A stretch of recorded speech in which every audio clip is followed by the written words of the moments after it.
Praise the Lord. நீ உன்னை ஞானி என்று எண்ணாதே, கர்த்தருக்கு பயந்து தீமையை விட்டு விலகு. இந்த வசனம் நீதிமொழிகள் 3:7 இருக்குது. இந்த வசனத்தில் பார்த்தீங்கன்னா, நீ உன்னை ஞானி என்று எண்ணாதே.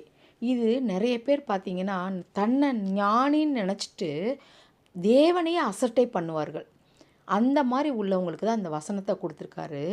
ஆதியில் நம்ம எங்கே இருந்தோம், நம்ம எப்படி உருவானோம், எல்லாத்தையும் மறந்துட்டு நம்மளே பெருமைப்படுத்தி நமக்கு கொஞ்சம் அறிவு இருக்கும்போது அந்த அறிவை நம்ம பெருசாக நினச்சிட்டு நம்மளை ஞானின்னு நம்ம நினச்சிட்டு எல்லாவற்றையும் தேவனுடைய காரியங்களை முழுவதும் நம்ம அசட்டை பண்ணுகிறோமாம். கர்த்தருக்கு பயந்து தீமையை விட்டு விலகணும்னு சொல்லியிருக்காங்க.